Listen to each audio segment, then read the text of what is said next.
Joining me now to talk about it all, retired Army Colonel Douglas Macgregor. Colonel, great to see you. How concerned should the U.S. be at these joint exercises in the Gulf of Oman, teaming up Russia, China, and Iran?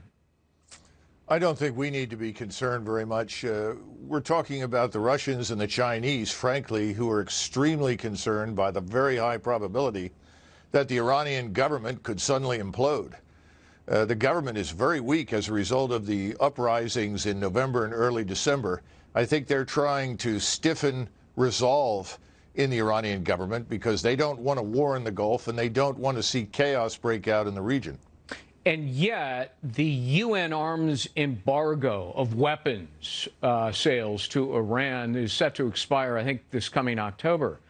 And, you know, Moscow, the Kremlin making noise about, you know, how they're going to start selling arms and weaponry to Iran. Would they really do that? Oh, of course. I mean, the Russians don't have much to offer anyone in the world other than weapons that are, frankly, cheaper than what we would offer. So, no, I think that's exactly what the Russians would like to do. But if the government falls apart, the economy implodes, and you have widespread chaos, they're not going to have anybody to sell anything to. Yeah, that's a great point. President Trump has issued a stern warning to Russia and Iran against the killing or the murder of innocent civilians in Syria. We know that more than 200,000 have already fled their homes. What can the U.S. do? What should it do, if anything? Well, I think your point at the end is correct, if anything.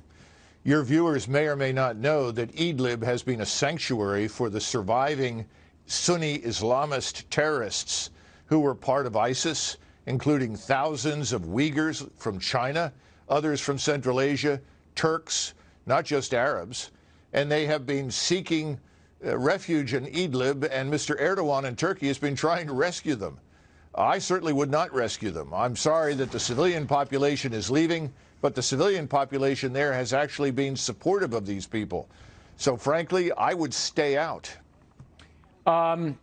I mentioned at the top that Russia has now developed, or they claim they have operational, this hypersonic ICBM, 27 times the speed of sound.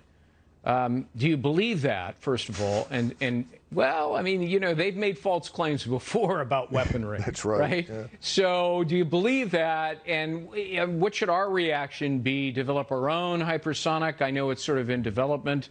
What about interceptors in space and so forth? Greg, you hit the nail on the head. This time last year, Mr. Putin and his defense minister announced a nuclear-powered ICBM, which subsequently had some problems and then suddenly vanished from sight. And it, too, was going to imminently enter the Russian arsenal. I think we need to understand that moving a missile this fast, we can do that now. I suspect the Chinese can. But guiding it to the target, maneuvering it at these very high speeds, especially at high altitude when you're trying to re-enter the atmosphere, those things are extremely difficult. The Russians cannot do that. So I would put this aside and keep it in mind. But we also are pressing ahead, and frankly, I think we'll get there ahead of them. Whether or not we all decide to use these things, that's another matter. But I think you're right. Let's be skeptical of the Russians on this one. Yeah, typical bluster bravado, but we move ahead nevertheless. Colonel Macgregor, good to see you. Thanks for being with us. Sure. Happy New Year. Thanks, Greg. You too.